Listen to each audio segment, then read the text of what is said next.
Ladies and gentlemen, from an economic recession, through to global warming, through to extreme child poverty, I don't need to tell you about the problems in the world that we face today, nor do I need to tell you, where to place blame.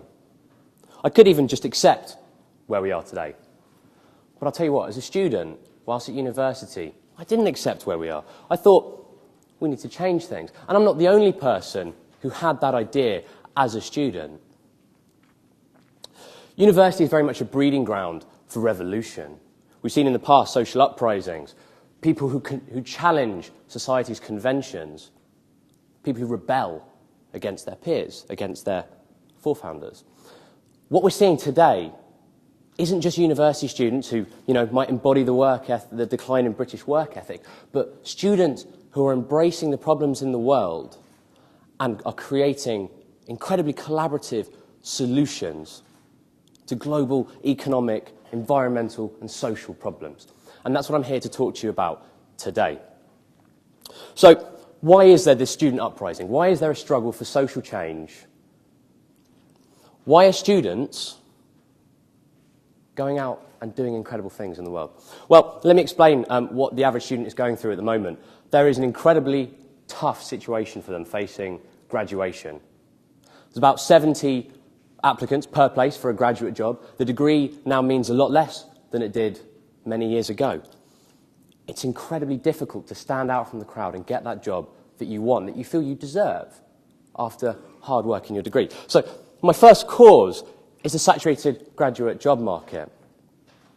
The second kind of issue I've identified, and this is incredibly paradoxical, big businesses aren't filling all their graduate spaces. I've just told you how many students there are, but they're not filling their spaces. This is because students are graduating without the necessary skills to get that first-time job. They don't have that business awareness, the commercial awareness. They lack certain interpersonal skills to do their job properly. They do not stand out from the crowd. So my second problem is a lack of business skills from graduating students. Coming at it from a different angle, and we focused on this a bit today, social media, global connectivity. The world is connected in a way in which it never has been before. Students today are incredibly aware of the problems that are being faced by everyone. The average 8 to 18-year-old spends 7.5 hours per day on the internet, computer, television, incredible access to information. So global awareness is my third issue here. What does this lead students towards? It's very easy to think it actually leads to volunteering. It's a great opportunity to go out into the world, do something good. But I'll tell you, most people do volunteering because they just want to do something good. These three factors actually lead to a slightly different type of student. Not the volunteering student, but a student focused on social enterprise. A student that takes and applies business concepts to real-world problems. And that's what I love. So, the UK government defines social enterprise as a business with primarily social objectives whose surpluses are then principally reinvested back into that purpose. So how are students actually going out and investing in human potential? How are they reaching out to the global community and touching people's lives? How are they doing this? First and foremost, they are identifying a need, a problem, very specifically. They're working down from the big problems that we face today. Be it something like disenfranchisement from the youth of today, the gang crime, riots, these things are all indicators. What does that mean? Let's look at the local community, identify problem schools, problem areas, work with individuals, identify their problems. And once you can figure that out, you can use your skills as a student that you do have to inspire them, to transfer the skill set that they need to change their own lives. You're not volunteering to help someone and just give up your time and walk away. You're working with them to create a sustainable solution to their problem. That's when you get to empowerment. And this really is the focus of investing in human potential, in being able to change people's lives, people who are in need. Identify the problem, figure out what skills they need to learn, show them why they need to learn it, create an environment in which they can thrive, and empower them, get them doing it themselves. So let me give you a couple of examples. What is it these students are specifically doing in the world? I've had the pleasure of working with incredible students that have worked with children who have come from gang crime and substance abuse. And they've turned around their lives because they've helped them realise what they can do They've helped them get the skills to get a first-time job, the inspiration to do so, and then the ability to stay in that job. That's that empowerment. Not going there and providing an opportunity for someone and saying, hey, good luck with that, and walking away. It's actually helping someone realise what they can do in the world and helping them achieve it. I've seen university teams of students form and then take their skills and then take it to other schools in the local community and revolutionise their teaching concepts in order to better improve the education within community colleges, working with children who are seen as hopeless cases. These students don't take no for an answer. They find a problem. They don't get overwhelmed by it. They're not constricted by the shackles of being told no. That's too difficult. It's incredibly inspiring. Projects abroad whereby instead of taking the old Chinese proverb of if you feed a man a fish, you feed him for a day, teach him to fish, you feed him for a lifetime. I've seen students go one step further and teach an entire community how to build a fish farm and maintain that fish farm. It's incredible. And this is all student innovation. This is happening on campus and throughout the world. Tackling environmental issues in Lesotho in Nigeria, revolutionising entire communities. Incredible concepts. So that's what the students are doing. I'm going to give you a really specific example now, and this is one that's very close to my heart. As I was involved within this process, in my role working with students and being able to teach them, train them and inspire them, this is a project that was identified by a girl that went out on her gap year, worked in a charity, and got to know a problem in Manila in the Philippines. That is, women on the dump site are earning just 40 pence a day scavenging. And that was the basis of this project that I'm now going to show you.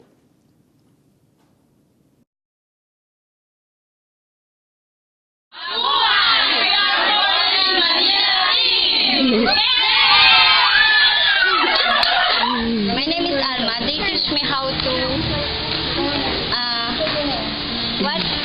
Make these beads. Then I teach 20 people, families in our neighborhood. I teach them how to make paper beads like this. I make their payroll. Mahirapan kami dahil dyan namin kinuha yung pangsain namin. Kung nawala yan, mahirapan siguro. Imbis na 3 beses na kami kumain, mga isa. Pag nagkaroon ng puhunan, ako na mismo ang gagawa ng sarili kong jewelry. Napipenta ko na siya. Mas malaking tulong sa akin. Mas malaking tulong sa akin yan.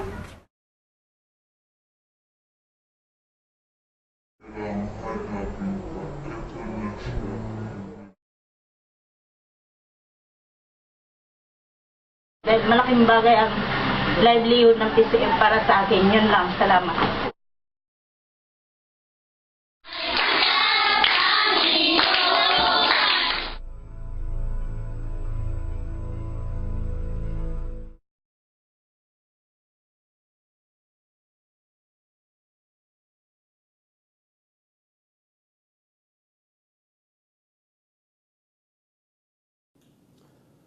And that is the kind of thing that happens when students take their imagination, their innovation, to incredibly difficult problems throughout the world.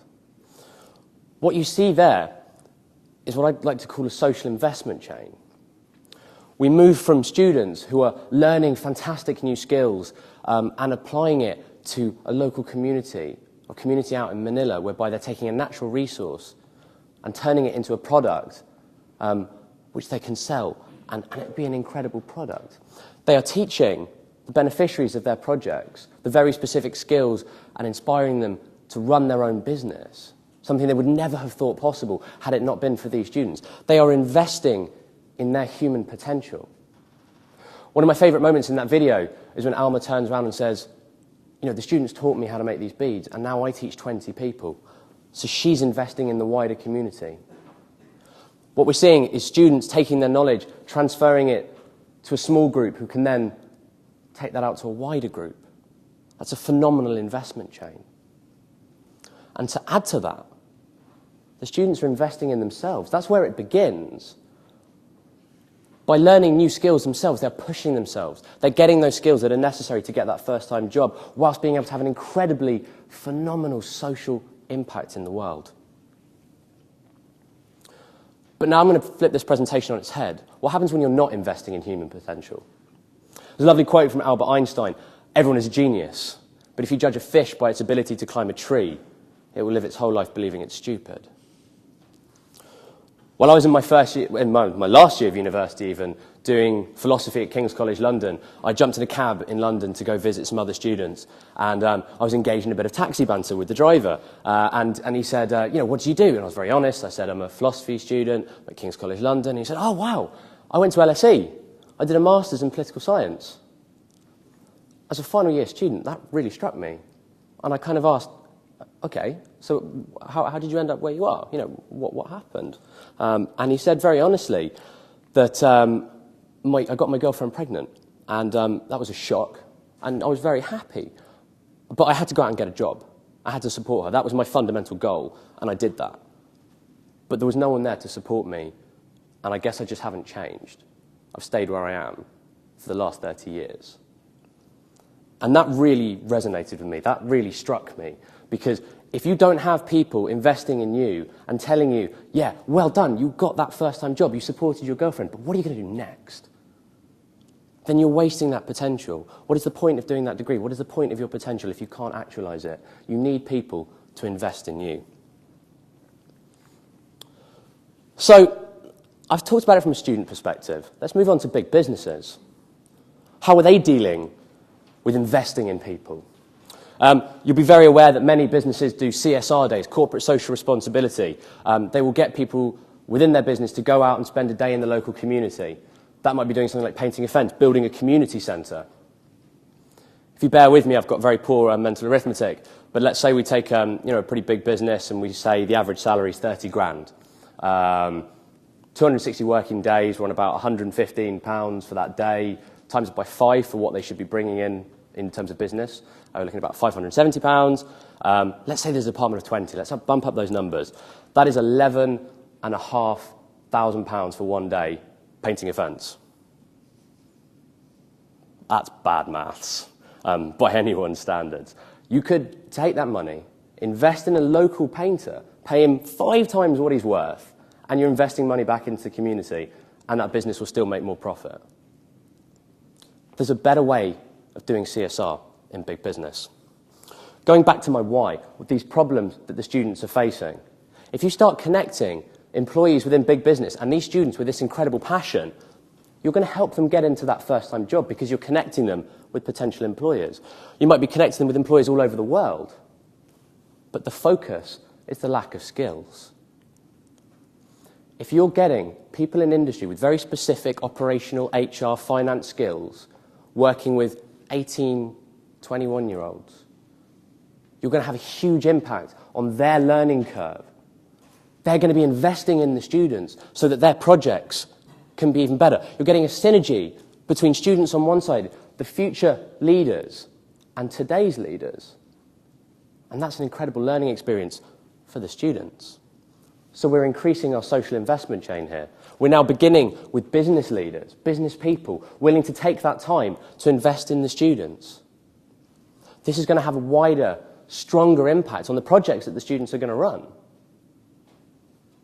It's going to change more lives. And on top of that, the business people, they're getting challenged by those students because they're investing in themselves. It's not easy to be a coach, to be a mentor, to sit in front of an 18-year-old student who says, yeah, I'm writing my first business plan, this is what I've got so far, how do I improve it? As a 30, 40-year-old in business, you might not have actually written your own business plan. That's a bit of a challenge.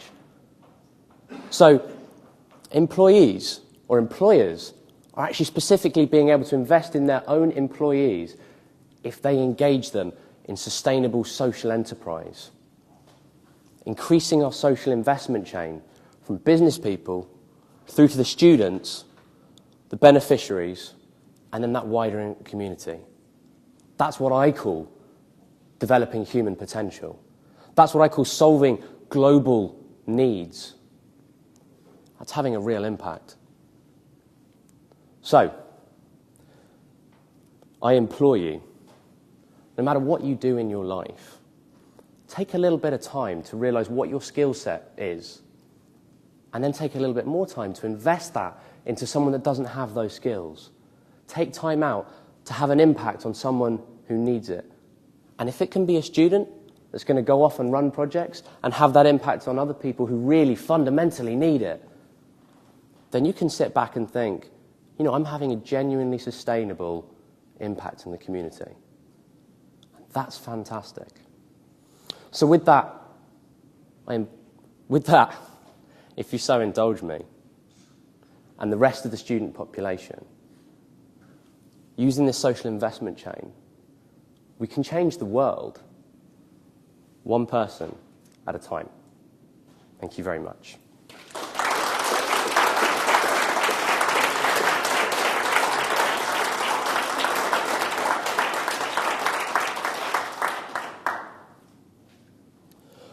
So at this point, I'd like to welcome up onto stage the next speaker, who is a good friend of mine, someone that I've worked with in terms of him being a student and being able to hopefully inspire him. But realistically, what he has done off his own back, and he has done some incredible work.